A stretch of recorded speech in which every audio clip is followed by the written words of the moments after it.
Chaque jeune devrait vivre dans un environnement où il peut apprendre et s'épanouir de manière significative pour lui-même et à son rythme.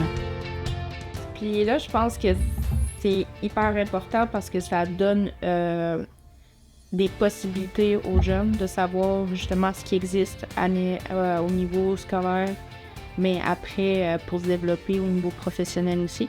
Parce que dans la vie, justement, on attend souvent de toi que tu aies un travail et tout, mais c'est aussi pour s'épanouir personnellement. Mais c'est pas tout le monde qui a accès à l'éducation, puis c'est pas tout le monde qui sait qu'ils peuvent avoir accès à l'éducation, puis pourtant c'est un droit qui est fondamental, puis c'est ce qui permet aussi de grandir en tant que personne, je pense. Est-ce que tu vas aller à l'université ou est-ce que tu vas aller plus vers un DEP pour te lancer direct sur le marché du travail? Est-ce que tu veux faire le cégep parce que pour toi, ton programme, la chose que tu veux faire se donne juste là? Quand tu es au secondaire, après, tu fais quoi? Premièrement, t'es pas obligé d'écouter les autres. Là. C'est pas les autres qui décident qu'est-ce que tu veux faire dans la vie. C'est toi qui décides ce que tu veux faire dans la vie. Puis ça, c'est vraiment important de se le rappeler parce que c'est toi qui vas faire ce métier-là plus tard. Puis c'est pas les autres. Fait que si toi, tu veux pas faire ça, tu le fais pas. C'est simple de même. C'est sûr que des fois, on est plus apporté à écouter les conseils des autres, mais il faut se rappeler que c'est nous qui va faire ça tout le reste de notre vie. Puis, tout le reste de notre vie, c'est une expression. Pas tout le monde, qui ont nécessairement envie d'aller à l'école, puis c'est correct. Mais c'est quand même un outil précieux, je pense, la scolarisation pour grandir, puis t'aider aussi à te découvrir même pour ta transition à la vie adulte.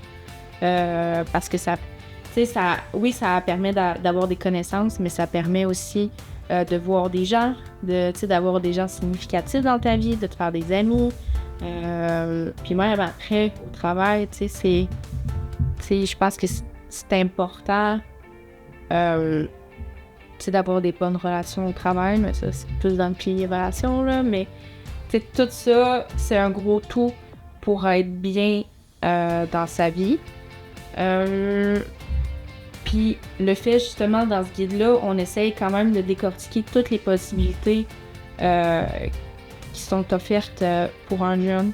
Admettons, OK, c'est quoi un DEP? OK, si tu veux pas faire un DEP, oui, il existe le cégep. OK, s'il n'y a pas le cégep, mais il y a d'autres possibilités. Si t'as pas fini ton secondaire, mais il y a d'autres choses de possibles. C'est pas parce que admettons que t'arrives pas à terminer ton secondaire pour le moment que c'est pas possible plus tard aussi. Il y a tout plein de possibilités qui arrivent finalement à la même finalité. Fait que c'est de se respecter soi-même puis de finalement que les adultes autour de nous aussi réalisent que c'est pas grave, même si tu vas pas nécessairement à l'université, mais il y a la possibilité. Il y a aussi les carrefours jeunesse en poche qui peuvent t'aider. Tu peux les appeler, tu peux aller les voir, tu peux leur écrire, je pense.